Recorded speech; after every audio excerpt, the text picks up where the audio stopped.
Mas, mungkin gaya Anda itu memang sedemikian frontal kalau Ya, bicara tentang ya, musuh-musuh Anda ya. Tapi apa yang Anda lakukan sekarang ini adalah sesuatu yang sebaiknya tidak dilakukan ya. ya. Karena ini mencerminkan seperti kekalapan, Oh, kemarahan yang luar kemarahan biasa yang dan terjadi karena berlebihan. suaranya kalah. Mungkin ada baiknya Bu Mega ini Ya, digantilah ya dan ya, penggantinya adalah Pak Pak Jokowi. Jokowi. Itu sebuah statement yang luar Luar biasa. biasa, Luar luar biasa. biasa. Bayangkan itu datang dari kubunya PDIP. Deddy Sitorus itu bikin pernyataan di video yang memaki-maki saya, bahkan menyebut saya itu mulut jamban. Jadi dia menyebut saya kakek yang bermulut jamban.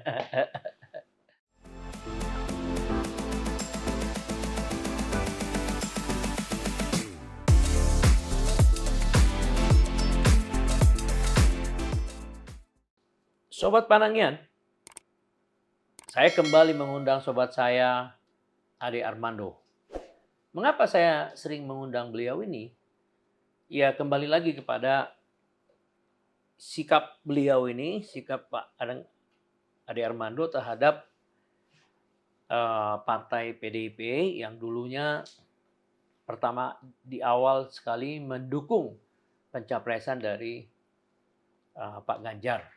Ya, jadi belakangan ini terjadi dinamika yang ya bisa dikatakan turun naik, ya kan?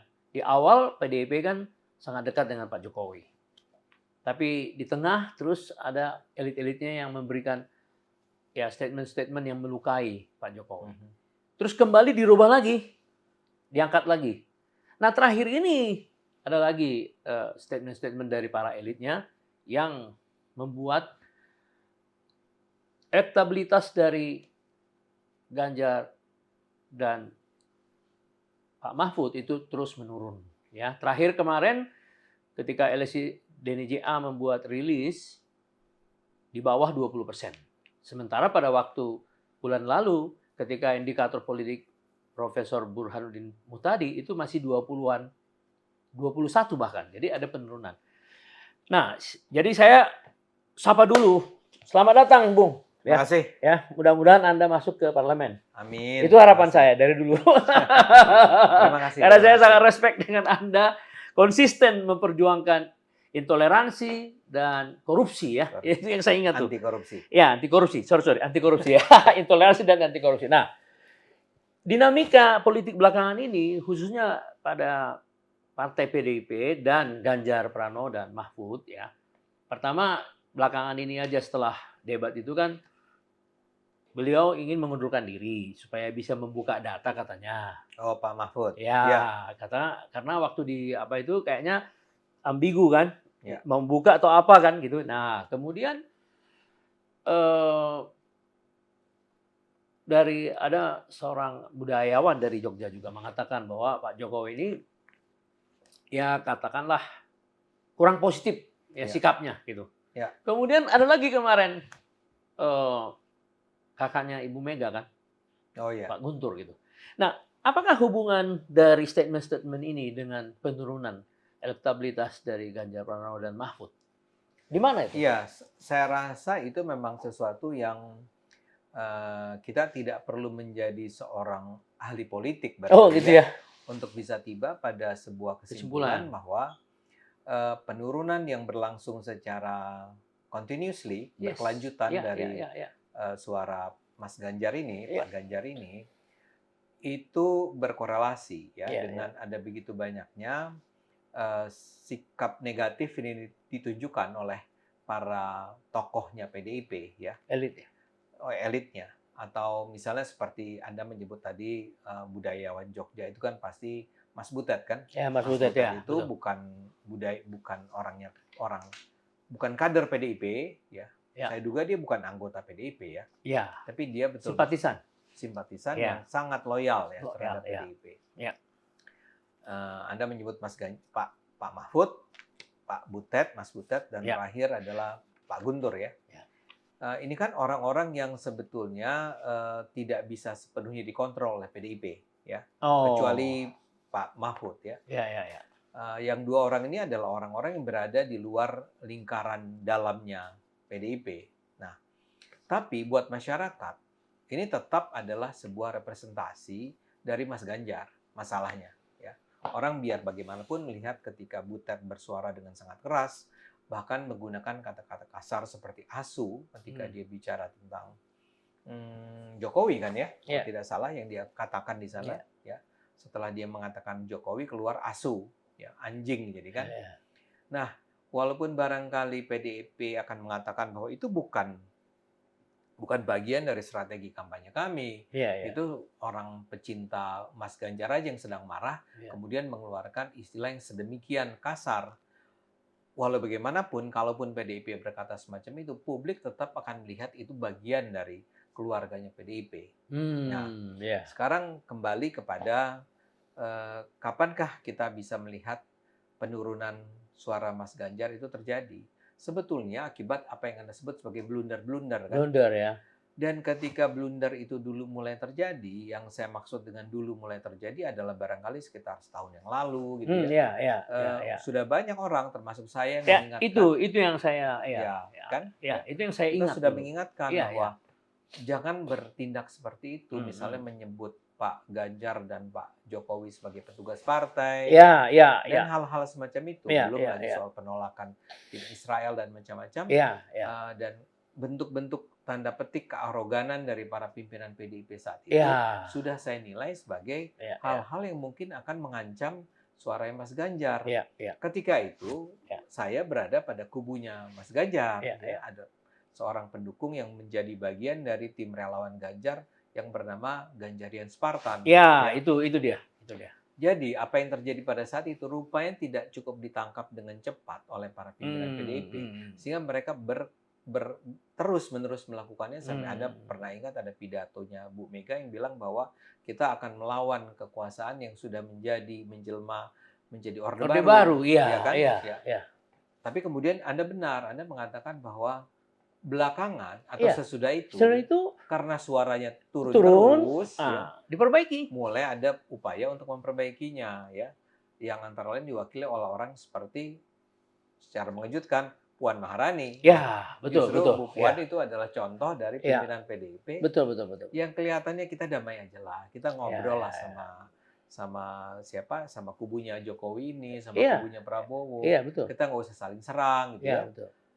Tapi persis seperti Anda katakan, itu pun tidak menunjukkan konsistensi yang berkelanjutan. Jadi setelah mengatakan itu tetap saja muncul tokoh-tokoh PDIP yang berbicara dengan sangat keras, dan plus yang tadi ya seperti influencer yang berada di luar, barangkali di luar kontrol ya. Saya mungkin tidak terlalu kenal cara bekerja mereka, tapi saya duga orang seperti Guntur Soekarno gitu ya, atau Butet itu bukan di bawah perintahnya tim komunikasinya PDIP.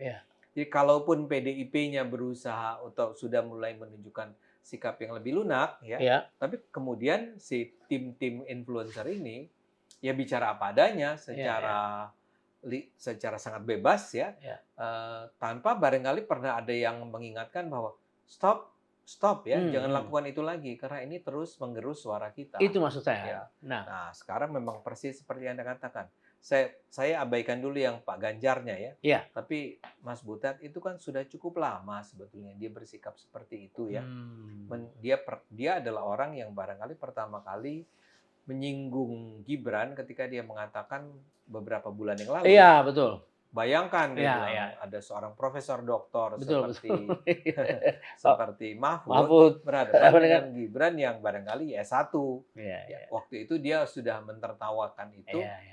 Dan ternyata sekarang terbukti ketika akhirnya betul-betul Gibran bertemu dengan Mahfud, Gibran seperti dengan sengaja mungkin membalas lah ya. Pukulan itu dengan menunjukkan bahwa ceritanya nggak seperti yang Anda bayangkan ya. Ceritanya sekarang saya yang menguasai terminologinya, Anda yang mengalami kesulitan. Ingat ya ketika akhirnya Pak Mahfud bilang, saya nggak mau jawab Anda karena pertanyaan receh. Nah, kembali ke tadi ya. Kembali ke siapa? Pak Butet, Mas Butet. Mas Butet sudah pernah melakukan itu ya. Dan itu menimbulkan antipati di masyarakat dan menyumbang bagi kemarahan orang terhadap kubunya PDIP yang ketika itu, tapi Butet kan. Nah sekarang ketika dia mengulangi itu lagi dengan sangat keras menyebut asu kepada, dan sekarang tidak kurang dari Pak Jokowi yang disentil. Dan ingat ya, Pak Jokowi itu adalah seorang pemimpin yang dicintai oleh sekitar 75-80% masyarakatnya. Belakangan ini jadi 80, kurang lebih semua. Ya, naik. Jadi hasil survei kan kita bicara itu. Sekarang bayangkan orang bukan bijaksana, sedicintainya, setercintanya seperti Jokowi, dibilang asu. Atau nah, direndahkan gitulah. Direndahkan lah. Artinya asu adalah kata yang sama sekali menurut saya tidak layak digunakan untuk menyebut orang, baik di dalam suasana pilpres maupun suasana biasa-biasa saja. Kita tahu asu itu kata-kata yang kasar seperti anjing kan ya. Nah, jadi pertama udah ada si Mas Butet ya. Saya nggak ngerti, harusnya ada orang yang bilang ke Mas Butet, Mas, mungkin gaya Anda itu memang sedemikian frontal kalau bicara tentang musuh-musuh Anda ya. Tapi apa yang Anda lakukan sekarang ini adalah sesuatu yang sebaiknya tidak dilakukan ya. Karena ini mencerminkan seperti kekalapan, kemarahan yang luar biasa yang terjadi karena suaranya kalah ya. Jadi marah karena kalah ya. Ada hubungannya ya? Ya, kalau orang sampai psikologi ya. Orang yang yang lagi marah itu memang secara psikologi bawaannya adalah berantem, memaki ya, berkata kasar dan seterusnya. Nah, mohon maaf, itu terjadi juga sama Pak Mahfud ya. Ketika Pak Mahfud MD. Ketika habis debat receh kan. Lalu pokoknya dia mengeluarkan sebuah kata-kata yang oleh Hotman Paris itu dianggap, itu dianggap sudah yang anak ya. Iya, pokoknya ibu yang melahirkan anak yang tidak berakhlak itu suatu dosa besar bagi bangsa ini kan. Iya, itu juga saya nggak sentilan, paham. Tapi banyak orang menginterpretasi, membaca itu adalah Gibran kan gitu. Gibran itu, dan mungkin iya, mungkin tidak sebetulnya. Iya, mungkin tidak. Tapi paling tidak ada yang mengatakan psikologi kan. Kalau ada orang yang merasa tanda petik dikalahkan, tidak terimalah gitu loh. Meluap emosi yang berlebihan. Nah, tapi sebetulnya paling jelas, paling nyata menunjukkan ketidakstabilan mental dia adalah ketika dia bilang ini pertanyaan receh tidak akan saya jawab. Ketika diajukan kembali dia masih memberikan jawaban yang kurang lebih serupa. Setelah acara pun dia masih berusaha membangun frame bahwa ini adalah sebuah kekurang ajaran atau sebuah hal yang nggak penting untuk saya respons ya. Kurang lebih gitu ya. Padahal kan kita tahu sebenarnya jawaban termudahnya adalah bilang bahwa sorry Mas Gibran, Anda perlu menjelaskan lebih jauh detail, apa yang Anda maksudkan dengan pertanyaan Anda itu ya. Nah jadi ya.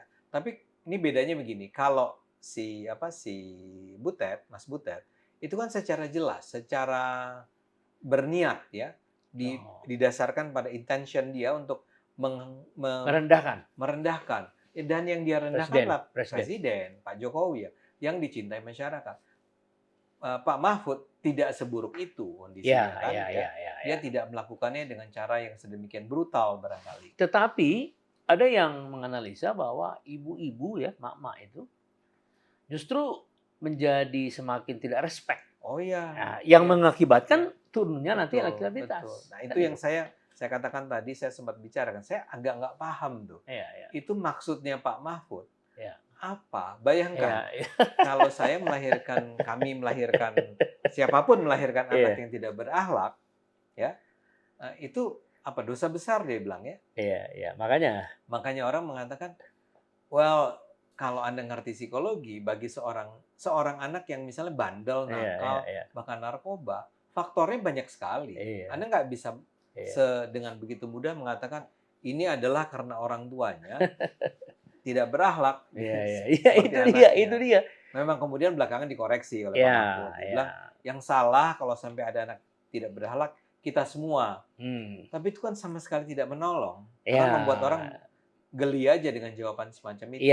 Jadi kalau Pak Mahfud barangkali lebih karena barangkali dia memang tidak cukup siap ya untuk menghadapi secara mental dia tidak cukup siap menghadapi sebuah pertarungan yang sedemikian sedemikian ya brutal tadi saya katakan ya.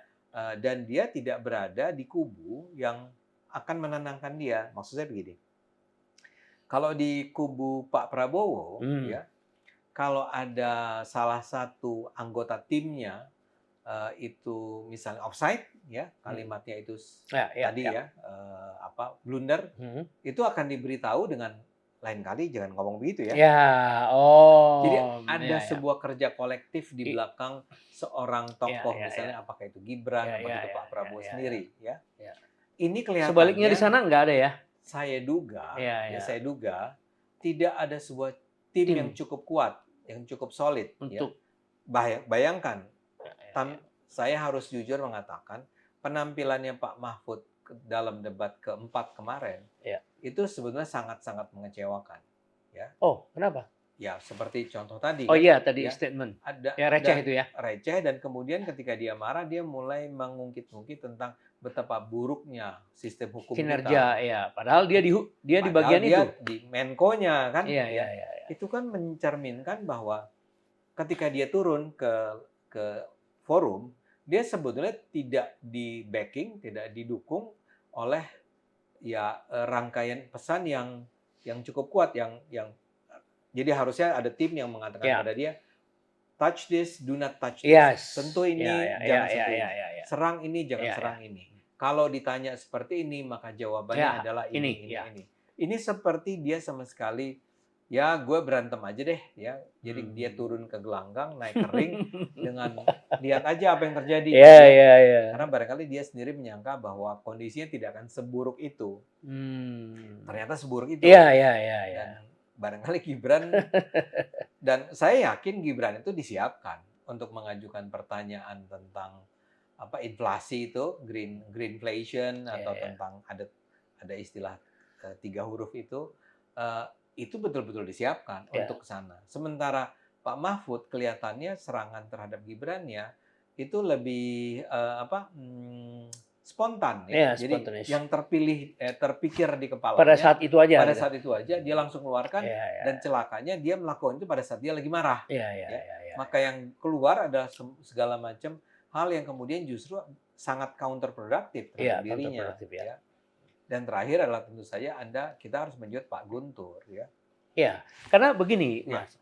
Pak Guntur silakan. Pak Guntur malah pernah mengusulkan kepada Ibu Mega agar Pak Jokowi itu diangkat jadi ketua. Artinya itu sangat tinggi apresiasinya ya beberapa. Tiba-tiba kok kemarin ada statement katanya kalau hak prerogatif presiden kalau dia terpilih Ganjar dan Mahfud, Pak Jokowi itu bisa nanti diapain gitu. Kalimat itu bisa diapa-apain. Iya. Kok terbalik gitu ya? Itu lagi-lagi sebuah statement yang menurut saya, Anda kan tepat sekali mengatakan, bukankah sebelumnya justru kita ketika dia menulis kan di Kompas kalau tidak salah ya, bicara tentang mungkin ada baiknya Bu Mega ini digantilah ya, dan penggantinya adalah Pak Jokowi. Itu sebuah statement yang luar biasa. Luar biasa. Bayangkan itu datang dari kubunya PDIP. Dan tidak mungkin datang itu kalau bukan dari keluarga. Betul ya. Yang senior, nggak mungkin. Nggak mungkin. Jadi pasti sudah ada pembicaraan sebelumnya. Betul. Sehingga waktu itu kan cukup banyak orang menduga-duga nih, ini sebetulnya indikasi ke arah mana, ya. Tapi itu semua kemarin itu menjadi tidak penting. Apa yang dikatakan oleh Mas Guntur sebelumnya, soal perlunya regenerasi di dalam PDIP, ya. Karena yang kemarin itu betul-betul sebuah pidato yang mungkin dia terbawa oleh kondisi ketika itu ya. Kalau Anda menulis untuk koran itu kan Anda memang bisa agak merenung, agak berpikir, melihat pilihan-pilihan kata yang Anda gunakan. Logika ini oke nggak sih gitu ya. Kalau ini kan di sebuah forum, di depan para pendukung dan hardliners. Kalau kita mendengar respons orang-orang itu ketika Pak Guntur menyebut tentang bisa diapa-apain itu Jokowi, itu memang kalimatnya sama kerasnya ya, yang dilontarkan oleh para pendukungnya PDIP. Jadi mungkin dia termakan oleh suasana itu, tapi jelas kata-katanya itu sama sekali tidak menguntungkan bagi Mas Ganjar ataupun PDIP. PDIP sendiri ya. Dan saya yakin itu, atau saya duga lah, masa sih itu diperintah oleh PDIP? Saya duga itu memang datang dari hatinya ya, hatinya Pak Guntur yang lagi-lagi seperti kasusnya Butet dan tadi Pak Mahfud. Di sana ada pengaruh dari psikologi orang kalah.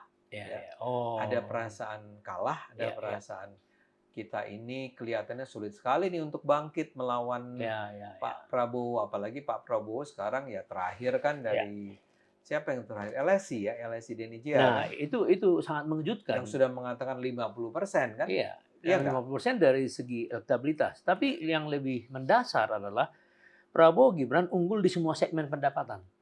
Yang disebut-sebut uang cilik adalah gaji yang di bawah 2 juta. Dia mendominasi di situ, hampir 50%. Siapa Prabowo? Ya. Jadi artinya itu menunjukkan bahwa akar PDIP yang disebut uang cilik itu sudah migrasi secara total ke Sorry, boleh saya Anda bisa sampaikan 50%-nya Prabowo. Iya. Ganjarnya berapa? Ganjarnya cuma 20. Cuma 20. Aniesnya? Ya. Anies berapa? Anies 18. Lebih rendah lagi. Iya. Jadi artinya identifikasi terhadap PDIP yang selama ini basisnya di pedesaan dan uang cilik itu sudah migrasi ke. Betul. Iya.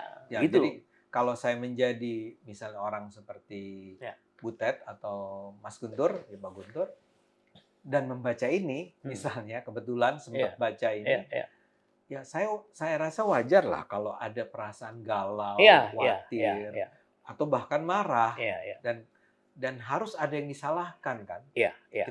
Mereka merasa harus siapa yang salah nih? Ya yang salah adalah Pak Jokowi, yang salah adalah kubunya Prabowo, Padahal itu sebetulnya adalah tadi kita bicarakan result hasil dari survei rangkaian penurunan tersebut. Rangkaian dari rangkaian blunder yang dilakukan karena strategi komunikasi kalian memang sangat buruk. Ya, betul. Itu.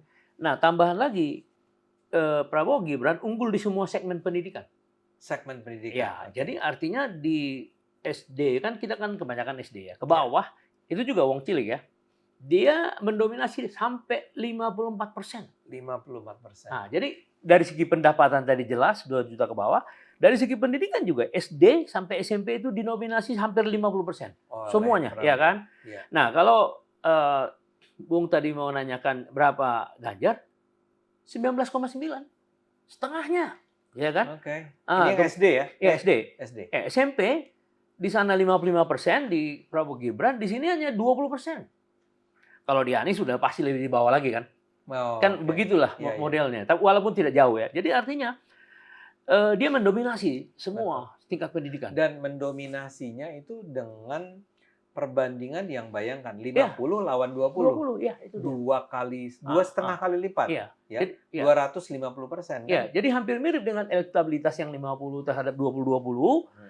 Tapi dia mewarnai semua segmen pendapatan dan segmen pendidikan. Saya duga juga nanti bahkan di sini ada nggak tentang daerah Jawa Tengah, Jawa Barat? Nah, di dalam wilayah dia juga sudah mendominasi di dalam wilayah ya. Jadi kalau menurut Jawa Barat itu Prabowo Gibran itu 54 di Jawa Barat. Ya, Jawa Barat. Jawa Tengah? Iya, Jawa Tengah. Ya. Oke. Saya tanya dulu si Ganjar ya di Jawa Barat ya, cuma 9,9. Wow. Nah, terus yang 28,3% itu Anies ya. Karena Anies cukup kuat di Jawa Barat. Ya, tapi tetap aja di bawah jauh di kan. Di bawah Prabowo. Ya. Jawa Tengah. Jawa Tengah. Anies itu cuma 7,4. Ya. Prabowo itu 38,7. Sementara Ganjar 40,3. Masih lebih tinggi. Tapi jaraknya sudah sangat tipis. Ya, tetapi LSI itu kan LSI Denijia. Kalau kita pakai lagi Ipsos ini sebuah lembaga yang dari Prancis. Oke. Dia itu sudah membuat 42-38 dibalik. 42 Gibran 38 PDIP. Oke. Kalau di sini kan 40 Ganjar 38 Anda maksud Jawa Tengah nih? Iya, Jawa Tengah. Iya. Kan, jadi kalau Ipsos mengatakan justru di Jawa Tengah udah selesai, unggul. udah unggul. Nah, di sini sedikit 2% lagi kan? Tapi saya rasa gini. Ya. Anda tentu paham bahwa dalam penelitian ada yang namanya margin of error. Iya, jadi, betul. Kalau jaraknya itu 2%, itu bisa 2% sebetulnya keunggulan yang satu, atau 2% keunggulan yang lain. Jadi, angka 38-40 tuh sesuatu yang menurut saya memang tidak perlu terlalu kita lihat sebagai keunggulan yang satu atas yang lain. Betul. Tapi yang terpenting adalah kalau di Jawa Tengah saja, Anda sudah menyebut Jawa Barat, saya yakin kalau kita masuk ke Jawa Timur 57 sih. Gibran Prabowo, sana cuma 25. Cuma 25. Ya itu kan udah jelas ya. Jelas. Tadi Jawa Barat Anda bilang, Jawa Timur ya. Kalau Jawa Tengah yang sebetulnya selama ini kita kenal sebagai daerah kekuasaannya PDIP dan dalam hal ini kandang banteng, Ganjar, ternyata angkanya 50-50. Berimbang. Maka itu menunjukkan bahwa betapa kuatnya ya Prabowo bahkan di daerahnya Ganjar, di daerahnya PDIP. Jadi kembali ke kita ngomong tentang data statistik ini untuk menunjukkan bahwa wajarlah kalau orang-orang kubunya PDIP ini beringas. Saya kasih contoh saja. Itu menunjukkan ya angka ada seorang politisi PDIP yang terkenal ya. Itu namanya Deddy Sitorus.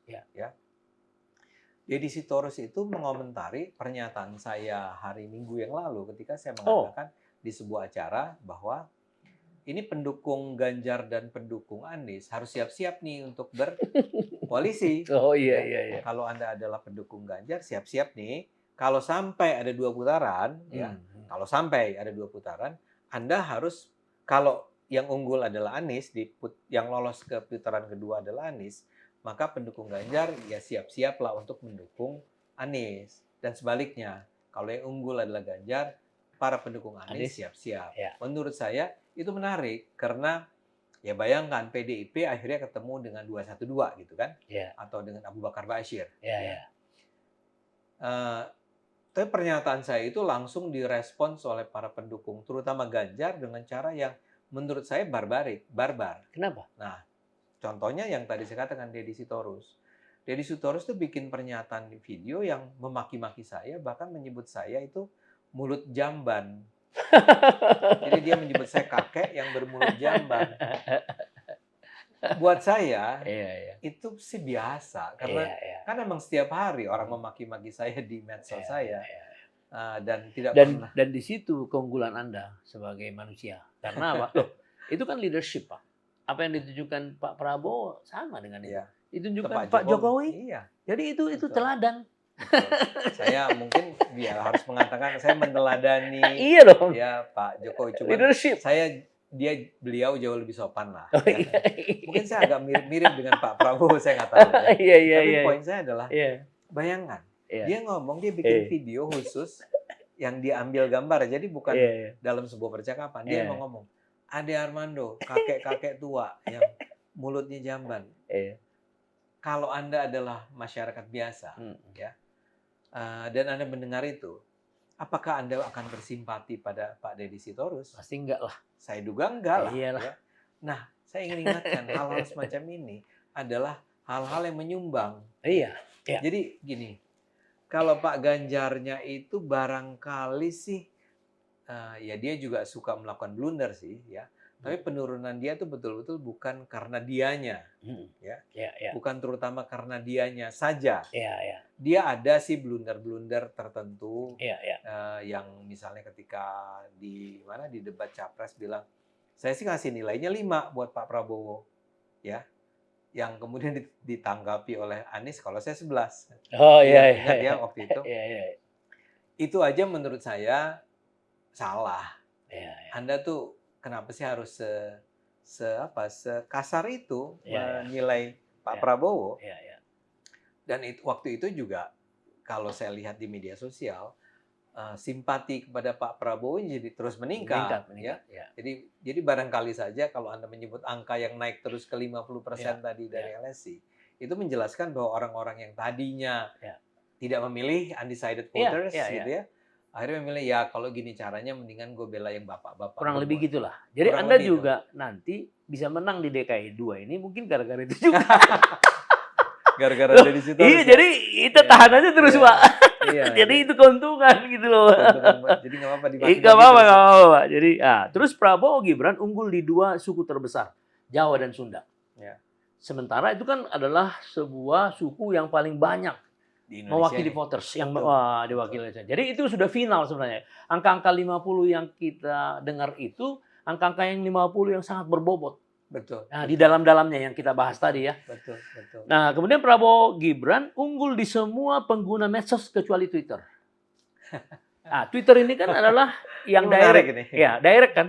Ya. Kalau yang bisa direnungkan itu kan justru yang di YouTube, Instagram. Nah, jadi dia lebih kuat di situ. Ya. TikTok gitu kan. Sebetulnya memang kalau kita bicara tradisi buzzer di Indonesia, buzzer yang ada robotnya segala macam. Itu emang fenomena yang menggejalanya di Twitter. Barangkali kalau karena kan dia lebih banyak tulisan daripada foto atau video kan. Betul. Kalau kita mulai masuk ke Instagram Instagram tuh lebih kelas menengah. Artinya kulturnya kultur kelas menengahnya lebih kuat.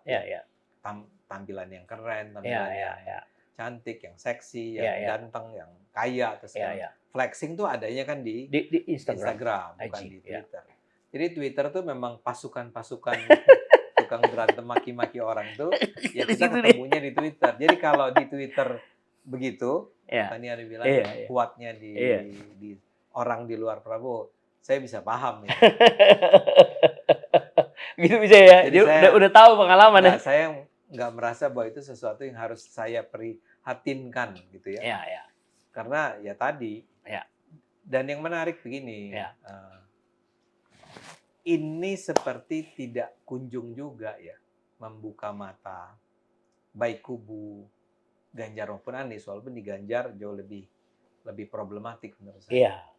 Tentang faktanya adalah kalian itu sudah betul-betul mengalami ketertinggalan yang sangat jauh dari Prabowo. Jadi kalian betul-betul harus memikirkan tentang strategi komunikasi yang mungkin akan mengembalikan simpati pada kalian. Itu yang tidak kunjung dilakukan. Dan bahkan kalau saja ini dipertahankan konstan, yang tadi yang 48-47% bukan yang 50 sekian persen ya. Kalau yang 48-47%-nya Prabowo itu bisa dipertahankan, sementara Ganjar dan Anies bisa naik 1-2%, mungkin terjadi 2 putaran ya. Tapi kalau kalian melakukan ini terus-menerus dengan cara yang serupa, seperti seolah-olah Anda nggak belajar dari pengalaman, yang akan terjadi adalah sebaliknya. Yang naik sedikit-sedikit adalah yang justru 47, 48. Dan ini sudah terbukti. Sudah 50. Data yang Anda tunjukkan. Di dalam yang kita analisa tadi, baik wilayah, baik umur, terus segmen pendapatan, kemudian yang disebut-sebut uang cilik yang basis dari sana, sudah migrasi semua. Jadi artinya kalau satu putaran itu udah nggak bisa dihindari. Jadi yang menarik adalah saya berharap begitu. Enggak. Kalau kita percaya pada sains.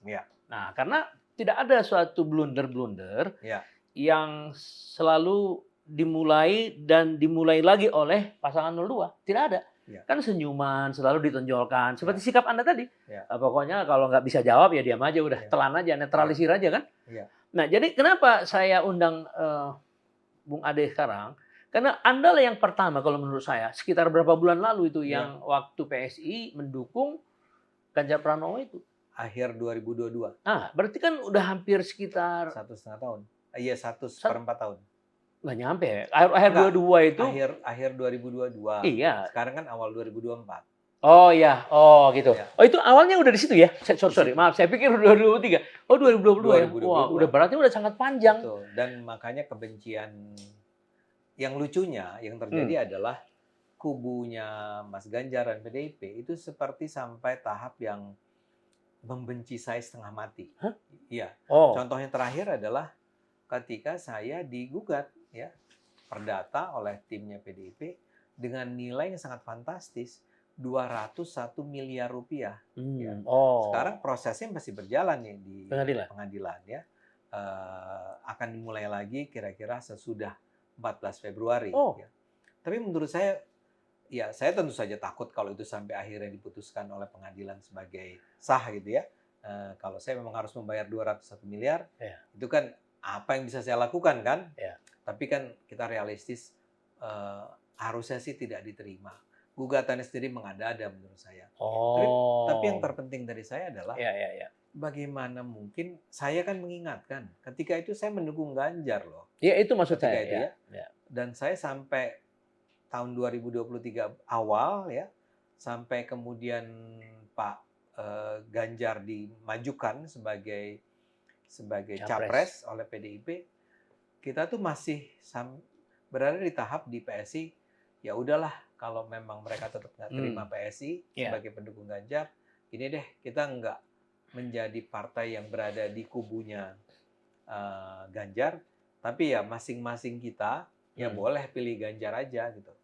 Ya. Jadi tidak ada pribadi aja ya. Pribadi aja, tidak ada perintah dari pimpinan PSI waktu itu untuk dukung siapapun, Prabowo atau siapapun. Jadi kita terbuka lah, ya, kita hormati setiap pilihan orang. Itu kata pimpinan DPP. Kalau saya kan bukan DPP ya, saya adalah anggota yang ya saya menunggu perintah waktu itu. Ada nggak instruksinya nih? Kalau saya disuruh kalau instruksinya adalah ya boleh, terserah, ya udah saya tetap dukung Ganjar ya. Tapi kemudian PDIP tidak kunjung mengubah sikapnya. Ya, tetap dengan gaya yang sangat, menurut saya istilahnya waktu itu sangat arogan. Menganggap bahwa PDIP itu partai-partai lain ingin sekali bergabung untuk mendukung Ganjar, terserah masing-masing gitu kan? Bukan terserah masing-masing, itu kata yang tidak benar. PDIP mengatakan bahwa ya udah, ya kalau kalian mau gabung ya gabung, silakan. Tapi ada syaratnya nih, ya. Itu yang terjadi misalnya pada kasus Partai Demokrat, yang ketika Partai Demokrat pecah nih, ketika itu mereka sebetulnya pertama-tama memilih untuk bergabung atau mendukung Ganjar, tapi kan kata PDIP ini ceritanya ya, PDIP justru minta kalau Demokrat mau dukung kami, kalian harus nyatakan dulu dukungannya kepada Ganjar, baru kemudian bergabung bersama kami. Itu yang membuat kayaknya sih membuat Partai Demokrat tersinggung, sehingga mereka memilih ya udah kalau gitu mendingan kita pilih Pak Prabowo aja. Nah jadi ya bayangkan. Jadi itu, semua itu sikap ya. Itu sebuah dasarnya proses yang kalau Anda adalah penulis sejarah ya. Anda ikuti aja timeline-nya dari akhir tahun 2002 sampai sekarang. Dan kita bisa dengan secara hipotetis mengatakan kalau saja waktu itu PDIP tidak mengambil sikap semacam itu, maka hasilnya kami duga itu akan berbeda dari apa yang terjadi sekarang. Kalau sekarang kelihatannya memang ya bahkan dengan Anies pun mereka sudah berada di bawah. Jadi dalam bayangan saya kalau betul Anda mengatakan bahwa hampir pasti satu putaran, saya berharap satu putaran. Tapi kalau 2 putaran, mungkin sekali yang maju adalah bukannya Ganjar, tapi Anies. Nah gini Bung Ade, kenapa saya yakin satu putaran? Hampir dalam beberapa minggu terakhir ya, saya mewawancarai sekitar 6 researcher, dari mulai Ipsos, kemudian ada lagi Populi Center, kemudian ada juga indikator politik, ya kan, kemudian LSI, ya kan, dan seterusnya. Saya menangkap urutan dari poin-poin yang mereka tangkap dari research gitu. Ini yang paling terakhir, yang paling menyatakan semuanya itu dikuasai sudah. Jadi 50 angka-angka tadi dari pendapatan ini yang paling lengkap dan memuncak gitu. Jadi berarti apa? Tren dari apa yang saya bicarakan 3 minggu yang lalu itu tidak berhenti. Trennya itu tidak berhenti naiknya itu. Jadi kenapa saya yakin? Karena saya seorang researcher, yakin pada tren. Jadi berlanjut dia, tidak ada stagnasi gitu. Mungkin balik lagi tadi seperti ada yang dikatakan bencana berhubungan. Kalau ini menurun, secara automatically ini akan meningkat. Sementara kalau Anies itu di luar struktur, yang tidak suka dengan Jokowi adalah Anies. Itu cuma 20 Atau yang pakai agama. Ya, itu cuma 20. Jadi nggak perlu dibahas itu. Ya, kalau yang ini kan perlu dibahas karena turun naik. Nah, itu yang saya maksud. Itu loh. Ya memang sekarang tuh sudah kurang dari 2 minggu kan? Iya. Ya. Tapi saya nggak tahu. Ya. Misalnya saja munculnya Iwan Fals, suara-suara dari siapa? Yeni Wahid gitu ya. Ya. Itu kan terus-menerus kan berusaha menggerus suara Prabowo ya. Nah, itu yang saya katakan. Kalau itu mereka gandakan, ya mungkin nggak sih akhirnya, atau ada slang sekarang, ya yang juga mendukung Ganjar. Tapi bisa nggak naikin 1-2% gitu loh. Ya, tapi kalau pun ada itu 1-2% tidak menolong. Kenapa? Karena begini, 50,7 kan tren naik. Jadi kalau 50,7 kita lihat ya 2 minggu yang lalu itu masih 46,6 ya Januari awal. Berarti Januari akhir itu yang siapa yang 46,6? Pak Prabowo Gibran. Bukan. Penelitinya siapa? LSI Denny JA. LSI Denny. Ya. Jadi LS yang 50 juga LSI, yang 46 juga LSI. Jadi dari sumber yang sama ya. Ya, tapi trennya dalam 3 minggu kan ini kan per tanggal 26 ini. Ya. Survei ini. Jadi dalam 3 minggu itu sudah naik 4%. 4%. Nah, kembali ke akhir Desember ya, berarti kurang lebih sebulan. Naik 6% juga. Dari 40. Iya, 4%. Ya, 40 something lah. 40, 46, 50. Ya. Jadi kalau dilihat dari tren ini, apapun dibuat untuk menggenjot elektabilitas dari Ganjar atau Anies, kalau diimbangi dengan negatif dari Butet, dari itu kan nggak masuk sini, dari Pak Guntur dan Pak Mahfud, itu pasti akan menggerogoti lagi. Jadi kalaupun dinaikin, digerogoti lagi, ya zero sum game. Dan bahkan sebetulnya saya nggak suka menyebut ini, cuman karena Anda menggambarkan ini cara seperti itu, saya rasa juga jadi relevan untuk melihat, membaca, menyaksikan misalnya apa yang dilakukan oleh teman-teman seperti Denny Siregar, siapa lagi, Mas Joprai atau segala macam itu kan terus-menerus mereka itu betul-betul bitter, pahit, negatif, marah. Yang ini saya sendiri bukan orang yang mengikuti apa yang mereka buat ya, karena saya udah terus terang, karena mereka adalah teman saya dulu, saya malas lah baca apa yang mereka buat, karena ya tadi sakitnya itu dalam artian kok teman gue jadi begini ya. Tapi teman-teman orang-orang lain kan ngomong sama saya, Bang Ade itu Denny Siregar bagaimana? Bang Ade, Denny Siregar tuh nulis begini, kasih lihat ke saya kan. Saya terpaksa baca kan.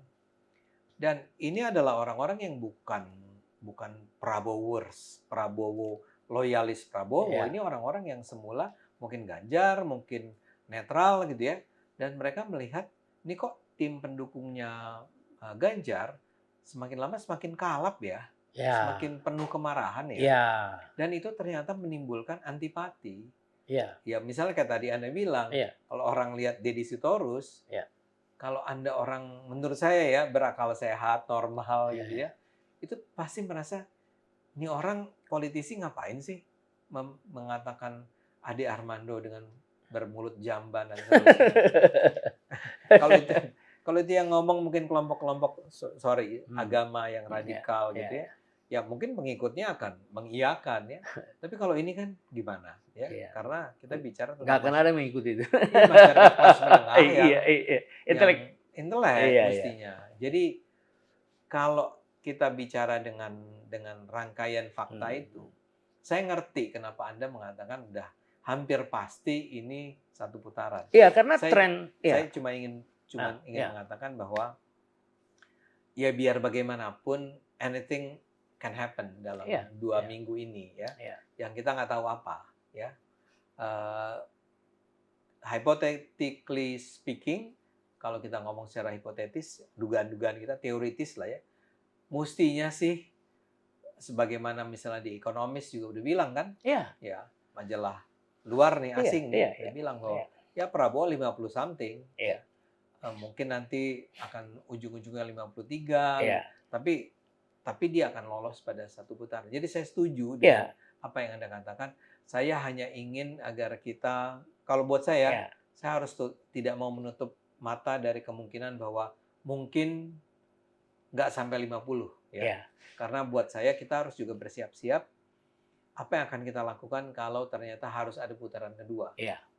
Jadi kenapa saya bukan ngotot memberikan opini ini, karena setelah 3 minggu yang lalu, ya 2 minggu lah ya, hampir semua mengatakan itu stagnan di 48. Hampir semua. Ya, termasuk di Economist kan melakukan koreksi dari 50 jadi 47. Hampir semua. Dan saya bisa pahami karena semua berkepentingan untuk 2 putaran. Kenapa? TV lebih suka 2 putaran. Researcher lebih suka, kan ada lagi kerjaan. Loh, iya nggak, ini psikologis. Ya. Kemudian siapapun jasa-jasa yang mengikuti para paslon atau advisor, whatever gitu loh, kegiatan, kaos, kalau lebih suka 2 kali. Nah, tapi sebaliknya pengusaha nggak suka. Karena apa? Sudah ada tendensi ini akan menang gitu loh. Nah, masyarakat mungkin nggak suka. Nah, inilah penelitian dari LCDNJA. 84% di-capture oleh DNJA ingin 1 putaran. Nah, itu kenapa? Karena tadi noisy yang tidak membuat Indonesia menjadi kultur yang sopan santun, sudah keluar dari sana semua. Betul. Jadi untuk mengakhiri noisy ini ada kesan bukan hanya karena penghematan yang dipikirkan masyarakat.